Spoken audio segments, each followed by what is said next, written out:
wala rin ako nagawa na speech. Siguro ang message sa akin ng Panginoon ay manggaling sa puso. Mas gusto niyo po ba yun? Mga kababayan, pasasalamat una sa Panginoong Diyos. Kasi po, hindi po ako titindig sa harapan ng libo-libong taong ito. Hindi ko akalain ganyan kayo karami. Salamat po. Salamat. Salamat po sa Panginoong Diyos dahil hindi po ako titindig sa harapan ninyong lahat. Magpapasalamat para sa aking huling termino kung hindi niyo po ako pinagkatiwalaan. Yung lahat po ng accomplishments ng lokal na pamahalaan, hindi yun posible kung hindi niyo po ako pinagkatiwalaan. Maraming salamat po.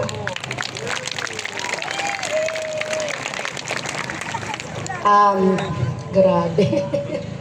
Kanina po ko pinipigilan po. Mga kababayan, palagi kong sinasabi sa mga staff ko sa munisipyo, sobrang strict ako. Grabe, pag naging staff kita, alam mo yon, masaya ang punong bayan kapag masaya ang bayan. Lahat ng ginawa natin sa bayan ng Real, lahat ng pagsusumikap, dahil gusto ko masaya kayo. Gusto ko masaya kayong lahat. Ngayong gabi, akala ko kasi madalas ang mayor, syempre pagkampanyahan, madalas ang incumbent po ang kontrabida. Tama po? Hello? Pero ngayong gabi, pinatunayan po ninyo sa akin na magkakasama tayo hanggang dulo. Pasensya na po at wala kaming mga bit-bit na mga artista. Pero masaya po ako. Bago pa lang kayo imbitahan, sinabi ko na wala kaming bit-bit na artista. Andito naman si Rita Avila ng Ungos. Andito naman si Yasi Pressman. Diba? Pero ang importante po, bakit tayo ang Real? May nagtatanong daw, bakit tayo ang Real?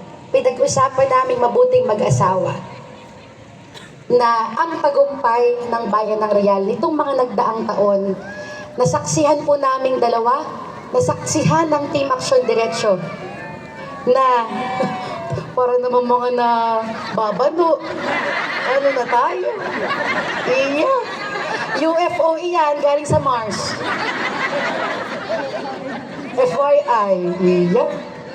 Para po sa mga naka-Facebook Live, nababano po sila sa drone.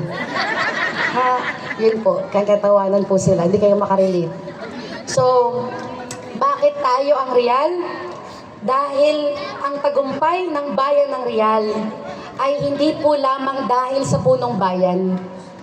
Hindi lamang sa sangguniang bayan o mga taga-munisipyo. Manapay, lahat tayo may ambag sa bayan ng Real. Kaya tayo ang Real. Tama po? Hindi po manggagaling sa iisang tao ang malasakit. Hindi po manggagaling sa isang pangalan ang serbisyo. Dahil tayong lahat makapag-aambag sa kagalingan ng bayan ng Real. Palakpakan po natin ang bawat isa. Mga kababayan, for the past more than 20 years, simula ako po ay 17 years old, ako po ay pinagkatiwalaan na ng Poblasyon 1 bilang SK Chairman. Hanggang sa hindi ko po akalain, sabi nga nila baka nasa guhit ng palad kalooban ng Panginoon, bigla po ako naging presidente ng SK ng Bayan ng Real. Hanggang sa lalong hindi ko po akalain, hindi pa po ako nakakarating sa ibang bayan sa lalawigan ng Quezon. Pero regalo ng Panginoong Diyos sa tulong din po ng aking namayapang ama, naging po tayong Pangulo ng Sangguniang Kabataan ng buong lalawigan ng Quezon. At kalaunan ay naging bukal. Bitbit ko po ang mayamang karanasan ng mga karanasan ko po pagdating sa legislature o legislatibong mga gawain. Kaya mga kababayan, pagdating po sa pag-handle ng konseho, ay tiyak ko po na mapanatili ko po ang kaayusan at ma-maximize po natin ang ating mga kagalingan ng konsehal ng bayan dahil kailangan po ng isang presiding officer na may respeto sa kanyang mga kasamahan. At yun po ang aking gagawin bilang halig punong bayan. Bukod po doon, titiyakin po natin na tayo ay nakaalalay sa punong bayan. Sabi sa akin ng daddy noon, anak, magaling ka, pero kung wala kang sangguniang bayan, wala kang galing bilang punong bayan. Tama po? Kasi kahit po kapitan, palakpakan po natin yung mga kapitan na nandito, pati former barangay captain. Hindi ko na po kayo maisa-isa. Ano po, mga officials ng barangay, pasensya na po. Salamat po sa inyong pagpunta. Pero batid ninyo na kailangan ng suporta ng namumuno sa barangay o bayan, maging sa lalawigan. Tama po? So, ako po bilang sana po yung maging halig po ng bayan ninyo. Magiging po ba tayong halig po ng bayan? Sana po. Siyempre, kahit anong mangyari, magbibilangan pa, wala tayong kasiguruhan. Pero sana po, maging halik po ng bayan tayo. Titiyakin ko po ang suporta sa punong bayan. Dahil alam ko bilang mayor kung gaano kahirap ang trabaho ng punong bayan. Kaya po pag naging mayor, magiging mayor po ba si Mayor Rainier? Taas ang kamay ng ipapanalo si Mayor Admin Engineer Rainier Aquino. Maraming salamat po. Kapag pinagsama niyo po kaming dalawa, magiging talagang napakabilis, napakaproduktibo. Kasama po ang ating 6 na konsihal. Katulong sila Governor Dr. Helen Tan. Palakpakan po natin. Vice Governor, 3rd Alcala. Palakpakan po natin. Congressman Mark Enverga. Bukal General Elmo Ringo Sarona. At ang atin pong party list, 4K party list number 90 sa balota. Tiyak po na talaga namang tuloy-tuloy ang progreso sa bayan ng Real.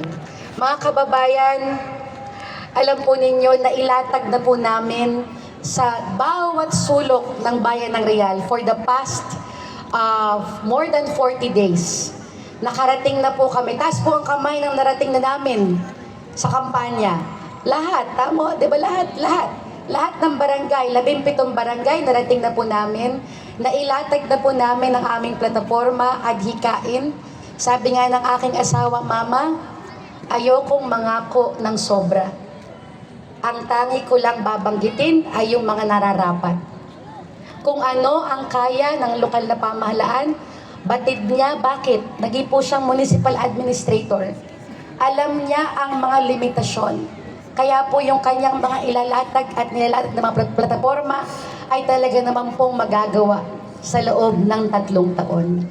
Kaya mga kababayan, sabi ko nga, merong 3 C ang susunod na punong bayan natin. Una po, napakahalaga po, ay yung pong atin pong character, di ba? Ay, capacity. Hello? Kailangan po ng kapasidad. Si Admin Rainier po, kailangan ko pong i-endorso sa inyo. Hindi po ako mahihiyang i-endorso, hindi po dahil siya asawa ko. Pero pinagmamalaki ko, nakasama ko na po ng matagal, hindi lamang bilang asawa kundi sa trabaho. Siya po ay isang inhinyero. Siya po ay isang registered nurse. Siya po ay marangal na naghahanap buhay. Siya rin po ay nakatuwang ni Mayor Joel bilang executive assistant taong 2015, kung di ako nagkakamali. Tama, taong 2015 hanggang 2016. At higit sa lahat, nakilala po ninyo siya bilang admin ng Bayan ng Real. Palakpakan po natin si Mayor Rainier. At bukod sa kanyang kapasidad, ang ikalawang bagay na meron si Admin Rainier ay napakagandang karakter. Maaaring magaling ang isang tao, maraming inaral, maraming karanasan sa trabaho, pero hindi naman po nalalapitan ng tao. hindi naman lapat sa tao. Hindi inaapa mga pangangailangan ng taong bayan. Nakilala po siya bilang mababa ang loob. Kaya tiyak ko po nayayakapin niya ang bawat Rialenyo. At ang ikatlo po ay consistency. Maaari pong ang isang kandidato ay meron pong kapasidad, meron pong kabaitan o kababaang loob, pero hindi po pwedeng ningas kugoy. Tama po? 'Di ba? Maraming pangarap, maraming plano, pero pagbabalikan po natin, kailangan po consistent. Kailangan kung ano yung sinimulan mo, tatapusin mo. Kung ano yung sinabi mo, pangangatawanan mo at gagawin mo. Yan po ang karakter ni Admin Engineer Rainier Aquino. Kaya mga kababayan, sa mga nag-iisip pa, meron pa po kayong ilang araw? Ilang araw na lang ba? 9, 10, 11, 9. Tatlong tulog pa ba? Tama? Tatlong tulog na lang. Pero taas ang kamay na kay Admin Rainier na. Tingnan niyo yung katabi niyo. May hindi nagtataas ng kamay. Taas po ang kamay. Pwede po ba nating sabihin, Mayor Rainier Aquino? Maraming salamat po. At syempre po, gusto ko pong i-endorso. Di ko na po masyado endorso ang aking sarili. Alam nyo, ngayon lang ako nakampanya as vice. Ngayon pa lang na-realize na sa buong pag-ikot ko sa buong Real, hindi pala ako nakampanya as vice mayor. Kasi panay ang kampanya ko sa party list, panay ang kampanya ko sa mayor at mga konsihal. Nalilimutan ko po talaga yung sarili ko. Pero bahala na po kayo sa akin. Maraming salamat po. At syempre po, gusto kong isa-isahin. Pwede po bang lumapit sa akin, Konsehal Seth Almonte? Halika po. Palakpakan niyo naman. Alam niyo, I want to take time, no, sa mga councilors kasi ang daming kandidatong konsehal. Gusto ko po kayong lahat na nandito, pagkaisahan po natin. Si Consent po dati kong hindi kasama. Tama po? Tama. Pero bakit magkasama kami ngayon? Magkababata kami nito. Sabi niya sa akin noong 2022, bago mag-eleksyon, Ate Mayor, pangako ko sa iyo, palaring lamang ako, sasamahan kita. At tinupad po niya yun. Napakabuting tao. May word of honor. Pinahawak natin sa kanya ang komitiba ng environment. Alam niyo ang hindi niyo alam, marami pong boundary issues ang bayan ng Real. Sa Laguna at sa mga karatig nating bayan. Tumulong si Consent. At ang pinakamahalaga niyang contribution pinaglaban, kasama ang mga miyembro ng Sangguniang Bayan, siya po ang nanguna, yung pagharang sa pagtatayo ng landfill ng Laguna. Biruin niyo po, plano tapunan ng basura ang bayan ng Real. Hindi naman namin ma-post sa Facebook kasi syempre critical yung mga ganong mga bagay. Palakpakan naman natin si Consent. Bukod doon, siya po ay matagal na kagawad ng Poblasyon 1. 20 years yata itong kagawad. Sobra-sobra na. Kaya pinagbigyan ni Lord na maging konsehal. Napa-over na. At siya rin po ay Executive Vice President, akalain nyo, ng Men Opposed to Violence Everywhere. Nasamahan ng mga kalalakihan sa Quezon na lumalaban po sa pang-aabuso sa mga kababaihan at kabataan. Palakpakan po natin. Konsehal Seth Almonte. Bukod doon, meron pa kayong konsehal sa umaga at albularyo sa gabi. Palakpakan po natin. Konsehal Seth Almonte. Numero? At syempre po, wala ngayon. Ay, nandito po kanina ang aming pong inaanak. Syempre po, baka maserenohan ako, kapapanganak ko rin. Ako, yung nang effective pala talaga yun. Hindi, totoo. Pag umiinom ako ng so, si Konsehala General Asis Poblete po ay PPSK President noon. At hindi lang naging PPSK President. Siya po ay naging outstanding PPSK President 2 beses sa buong lalawigan ng Quezon. Palakpakan po natin.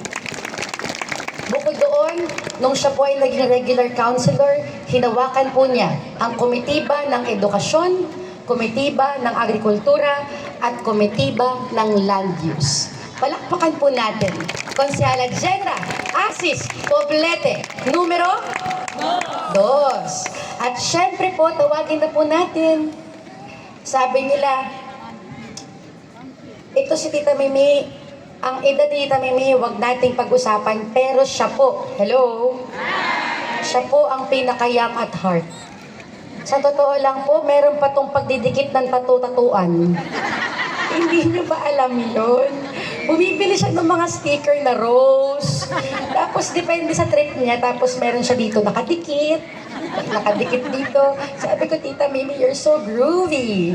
So, Tita Mimi po, ang sinasabi nila, ay may edad na. Naku, kung alam niyo lang, kailangang manalo ni Konsehala Mimi, miss na po namin siya. Siya po ang tabi po sa lahat, pero pinaka-generous na konsehala. Palakpakan po natin. Lalo na, paano magiging hindi generous? Kahit hindi nakapwestong konsehal, yung bahay nila puno pa rin ng tao. Antindi ni Konsehala Mimi. Alam po ninyo, siya ay naging chairman ng transportation, agriculture, at ngayon po, dati na matagal po, na naging 2 termino naging kapitan ng Kawayan, 3 termino naging konsehal ng bayan. Sabi niya sa akin, lalo na po nung namatay si Tito Gado, Mayor Bing, ang tanging gusto ko na lang ay paglingkuran ang bayan ng Real. Diba? Napaka-noble ng mga ganong statement. At ang nakakatuwa pa dito, katuwang po niya ang kanyang mga anak. At syempre po, kasama si Doc Alan Azcaraga, nakilala po natin lahat. Palakpakan po natin ang magiging mommy ng Sangguniang Bayan at ng Bayan ng Real, Konsehala Noemi Mimi Azcaraga. Numero? Ha? Antok na? Okay po. At syempre po, okay lang isa-isahin ko? Okay, di ba? Para, syempre yung iba, Mayor, babawasan ko yung 6. 6 na nga, babawasan. Huwag na pong bawasan. 8 naman yung pwedeng iboto, 6 lang ito, pero lahat ay quality. Sabi nga sa Lucena, quality. Alam niyo sa Lucena, kasabihan yun. Kasi, halika, ito po ay may edad na. Pero, ang tawagan po namin ay sis. Kung age gap, huwag natin pag-usapan yung age gap. Pero, ito pong aking katabi ngayon ay masasabi ko pong para kong ate. No? Siya po yung nakakaalam ng mga personal at professional na mga challenges ko at sinamahan niya ako doon. Palakpakan naman natin. Mahirap na magkwento. Pero siguro po sa mga konsehal natin, siya yung mahabang-mahaba ang experience pagdating sa legislature. Naging bukal 2 beses. At siya po ay pang-7 beses na po na pagkandidato ng konsehal.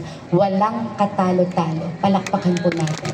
Hinawakan po niya ang mahihirap at iniiwasang mga komitiba. Committee on Rules at Committee on Finance. Kaya madalas po siya ang talagang napipit-pit. Oo. Kaya naman po, katuwang nating lahat para ilaban ang budget ng bayan. Palakpakan po natin, Konsehala Aileen Resplendor Buwan. Ay! May sinasabi si Rita Avila. Ayan. Ano nga yung sinasabi natin? Yung hanggang sa muling pagbilog ng buwan. O, at saka po nga pala, madalas po, idagdag ko lang, madalas po siya yung nagbabalanse. Kaya nga sabi nila Cons Amelie, Mayor, kailangan manalo ni Cons Aileen. Higit sa lahat. Alam niyo kung bakit po? Siya yung madalas nagbabalanse. Siya yung pag hindi nagkakaintindihan, siya yung nagbabalanse. Kailangan natin ng gano'n. Palakpakan po natin. Hanggang sa muling pagbilog ng buwan, Konsehala Aileen Resplendor Buwan, numero 7. At syempre po, ang dating Sweet 16, halika Konsehala, ito po hindi po to 50 anyos. Oo, hindi po to 50 anyos. Oho, ano lang to? 51. Pero tingnan niyo na, mukha pa akong matanda, nakakaloka. Si Konsihala po ay dating sweet 16, na ngayon po, dahil after 3 years, tumatanda rin siya. Sweet 90 na po ngayon. Si Konsihala po, hanga rin ako dito kasi dati po, bata pa ako, matanda na kasi siya. Nung mayor po ang daddy, 1995 nag-mayor ng daddy, ako po ay 9 years old. So, gano'n na po siya katanda. Nagiging volunteer na po siya ng tourism. Very volunteer. Yung volunteerism niya ibang level. At siya po ay hindi pinalad ng 2 beses, tama po? Tama. Pero anong ginawa niya, hindi pa rin tumigil. Nag-volunteer na naman. Naging naman pong job order sa mayor's office, taga-asikaso ng pasyente, at kung ano-ano pa. Pero pangatlong pagkakataon, salamat. Pero hindi basta-basta. Ginawa ninyong number 1. Diba? So ngayon po, hinawakan po na ang chairmanship ng Committee on Tourism, Health, and Economic Enterprise. Palakpakan po natin, Konsihala Amelie Peñamante, numero 19. At syempre po, ang nagsiselfone, charot lang. Ang atin pong konsihala na lumang bago, hello? Lumang bago, bakit po? Hindi na po siya, bago siya na magkokonsihala. Pero pagdating po sa paglilingkod, hindi na bago. In-appoint ko na po siya na municipal link, katuwang ni Admin Rainier, ni Tita Mimi Ascaraga, municipal link. Then umiikot sila sa Real, inaalam ang pangailangan ng mga kababayan natin. Naging OFW. Ang pinakagusto ko experience ni Cons May, yung kailangan niyang lumayo ng Pilipinas para tumulong sa kanyang pamilya. Siya po ay nagpuntang Qatar ng 6 years ba? 6 years, naging supervisor ng restaurant, ng construction company, tumulong kay Cons Renmar, umuwi pa ito para ikampanya ang kuya niya. Ngayon, ngayon nakakatawa yung magkapatid. Kuya, dati ako taga-taker mo ng tarpaulin. Ngayon, ikaw ang taga-taker ko. Nakakatuwa sila. Palakpakan po natin. Si Cons Mayan po, ang plano niya ay maging chairman po ng social services. At meron po siyang marami pang plano. Pero ang pinakagusto ko po sa Pamilya Solyestre, alam naman natin ang Pamilya Solyestre, simple. Tama po? Pero lahat sila nagtutulong-tulong para makatulong. Palakpakan po natin. Konsihala Mean Asis Solyestre, numero 21. At uulitin ko po, Papa, halika dito. Baka malimutan kita. Diyos ko. Binubugbog na tayo. Bugbog na bug. Sabi ko nga kanina, medyo bawal na sabihin to. Kayo bang mag-aasawa yung nagkakasabay kayo? Tututbrush kayo pareho? Ha? Tututbrush? Nagkakasabay ba kayo? Yung problema pag walang asawa. Tapos naghihilamos, nagkakasabay kayo madalas. Kaninang umaga, hello? Gusto niyo, ito medyo sabi ko sa kanya, Papa, ito po bilang asawa. Sabi ko, Papa, sa tingin ko mananalo ka.